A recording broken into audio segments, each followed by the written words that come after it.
Record. Okay, I got everything back now. Here we go. It should be on screen share mode, correct? Yes? Am I on screen? Oh no, start sharing. I'm not on screen share yet.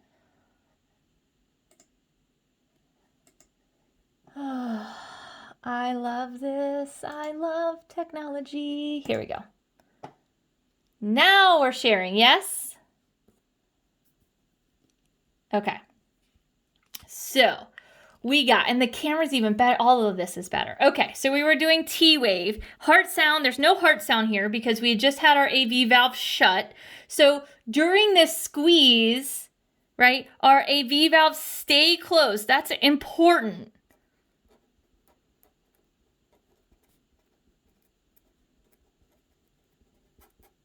Because if our AV valves were to open at this phase, think about what would happen to our blood, right? They're in the ventricles, they're down here in the ventricles.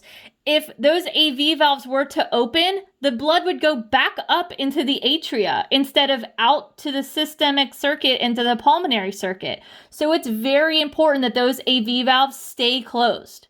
Right? Our semilunar valves are open, but our AV valves stay closed.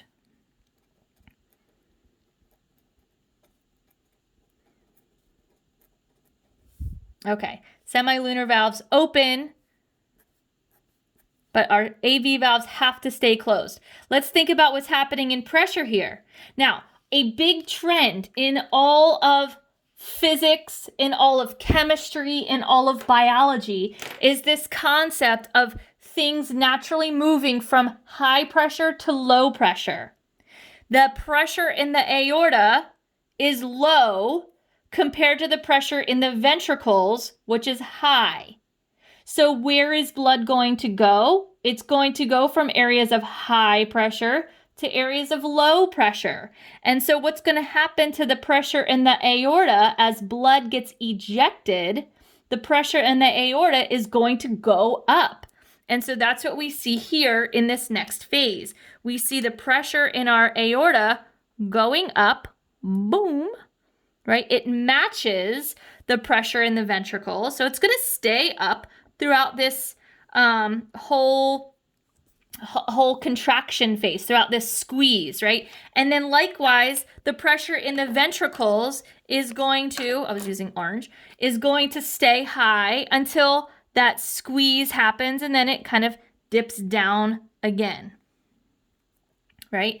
The pressure in our atria, which is this kind of maroon line that I was drawing, the pressure in our atria doesn't change much. It goes up a little bit because what's happening here is as the blood's leaving our ventricles, right, it's getting pushed out into the systemic circuit, it's getting pushed out into the pulmonary circuit, and because it's getting pushed out there, it's getting pushed back into our atria.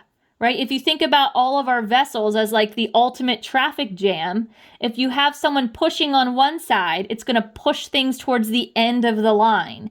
And so we have our atria filling during ventricular ejection. So you can even write this up here with ventricular ejection, atrial filling. Right? That's one of the things that's going to happen during this ejection phase. Our atria are going to fill. And so what we have is just a little blip, just a little rise in pressure in our atria. Nothing major. Our atria are small. They're not very mighty. Nothing quick changes with them. The next thing that changes is our volume here in our ventricles. Let me see if I can push this up. There we go. Our ventricle. So we had our end diastolic volume, our EDV. Our EDV is kind of like our max amount of blood. So we had that max amount of blood, and then we pushed it out into the aorta and into the pulmonary circuit. And so now our blood volume is going to go way down, right? And we call that change our stroke volume. Right? This is our stroke volume. The stroke volume is the difference between EDV and what we call here the ESV. right? So let me move that over. EdV minus ESV equals SV, stroke volume. So in other words, the maximum amount of blood that our heart can have in it at any time, subtracted from that, the amount of blood that leaves or that is left in the heart, gives us the amount of blood that has left the heart. This is the amount of blood that is pumped out with every contraction of the ventricles, right? This is how much blood is pushed out. We call that our stroke volume.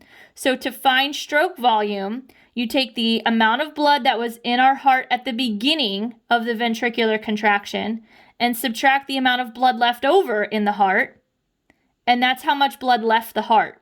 So this is an important concept because this idea of ESV tells us that not all blood leaves the heart.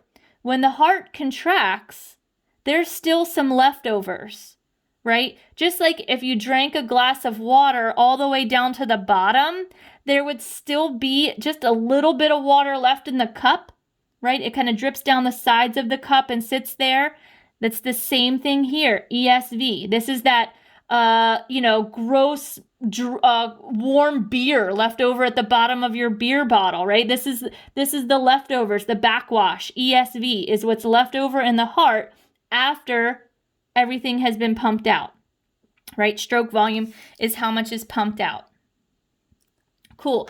I'm going to stop screen share now and take questions now that I have my technical stuff figured out.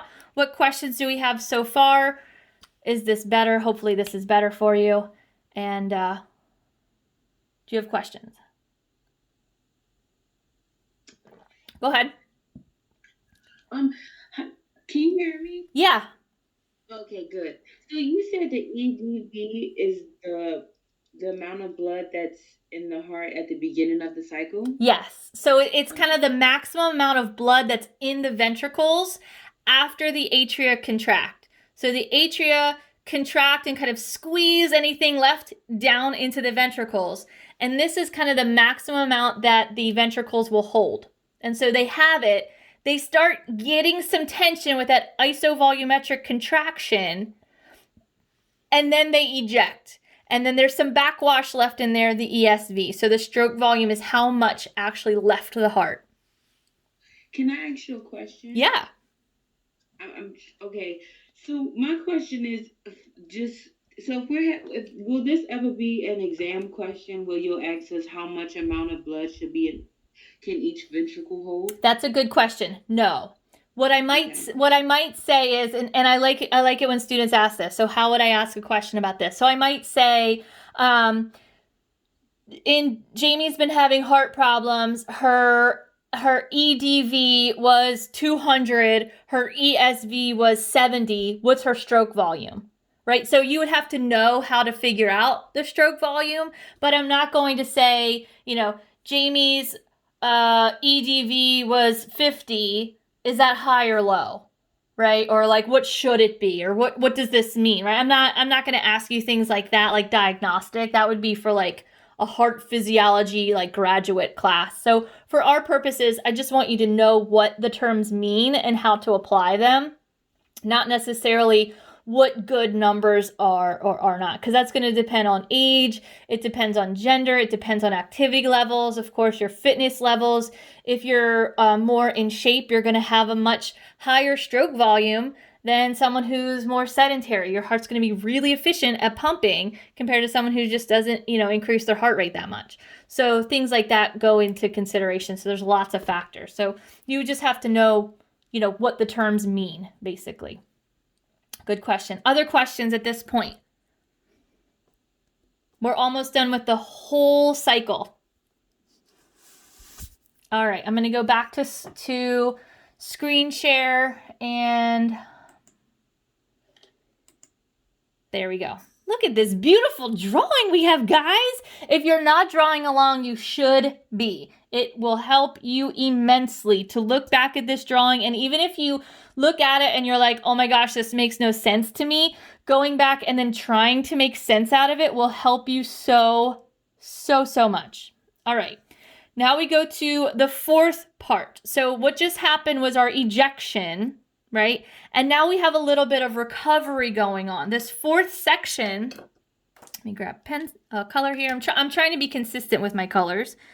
So our fourth section here isn't really an eventful thing. We just have a continuation of relaxation, right? Our heart is just basically like, whoo, man, that was a lot, right? We just pumped it all out.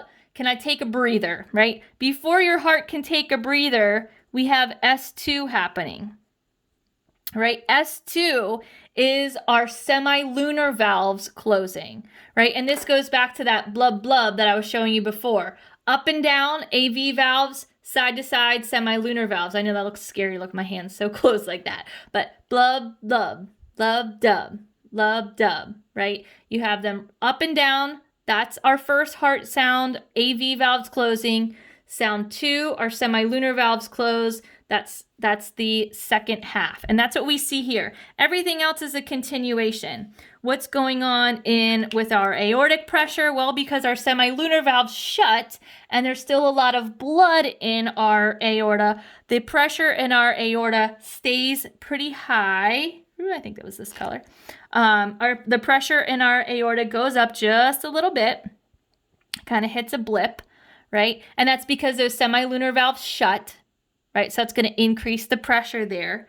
The pressure in our ventricles goes back down because there's nothing else, there's not a whole lot of blood in there anymore. We're down to our ESV, our end stroke volume, so they're pretty empty at this point. So this is going to go whoop, back down to normal, right? And then our atria, which our atria are still filling, right? Remember, atrial filling was happening during ventricular ejection. Our atria are still filling, and our AV valves are still closed. So we have just a slight buildup of pressure here, but nothing significant at all. Just a little bit. Right? And then in terms of volume, our ESV, because our AV valves are closed, right? Because our AV valves are closed, our ESV stays. The amount of blood in our ventricles stays the same. It does not start to increase until we open those AV valves again, right? So at this point, S2, we can kind of write this up here. All valves are closed.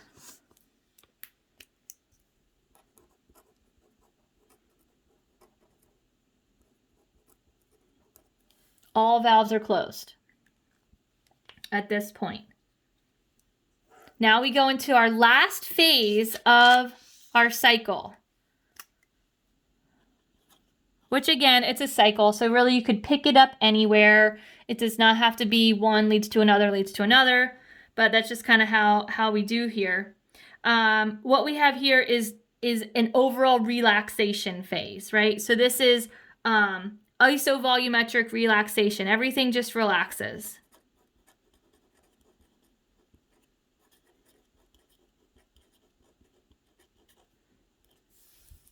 Right? And so everything relaxes. We have our AV valves reopen, right? Which will be nice. As our AV valves reopen, this is going to allow for more ventricular filling, right? It's basically wrapping around back to here is what that's going to lead to, right? This is the last relaxation phase. Nothing's happening with the EKG. We're just resetting and repairing. Nothing has to happen here. The pressure in our aorta kind of levels off and starts to actually balance out a little bit because, the blood leaves the aorta and goes all out to the system everywhere. Kind of pumps out to the rest of the body. So it doesn't have as much blood in it. It's going to go up to your brain. It's going to go to your kidneys. It's going to go to all of those places. The orange line was our ventricles, right? Our ventricular pressure skyrocketed after we ejected. It went down, and it's going to continue to stay low until we fill again. And then same thing here with our Atrial pressure, I got my lines just a little bit off. Atrial pressure should be down here with our ventricular pressure. I just kind of got it a little skewed. Sorry about that. But yeah, our atrial pressure stays low. The pressure in the atria doesn't really change much. But during this time, our volume is changing because we have this filling happening. So because our AV valves reopen, we have our ventricles able to gain blood again. So this volume down here, this line, is going to start creeping back up as our ventricles fill, right? And they're filling passively, right? Nothing's being pumped into them, nothing's being squeezed into them, right? This is passive. And this again leads us back to the beginning. It's a cycle, ventricular filling, right? Then our P wave happens. This is what's happening during this little flatline phase, and even this flatline phase over here is that depolarization of our pacemaker. Our pacemaker and our conducting cells are depolarizing and sending the signal to our contracting cells that they need to get on the ball, right? We need to go ahead and depolarize our atria so that our atria can contract and squeeze the blood down into the ventricles. And then we shut our AV valves, and then we have this isovolumetric contraction. And then we have our ventricular ejection, where our AV valves stay closed, but our semilunar valves are pushed open, and then they shut, and we reset, and then we refill, right? And then we close the valves, and we isovolumetric contraction, and then the semilunar valves are pushed open, and we have ejection, and then everything resets, our semilunar valves close, and we get back to normal, right? And so if you can talk yourself through this cycle, probably, I would say 3 or 4 times, explaining what's happening in each spot, you'll be in good shape for understanding. I'm going to try to move my little thing here. You'll be in good shape for understanding what the cardiac cycle is and how it works. And I think by drawing it, you get a different perspective than if you were just looking at it in your book. Drawing it helps immensely. So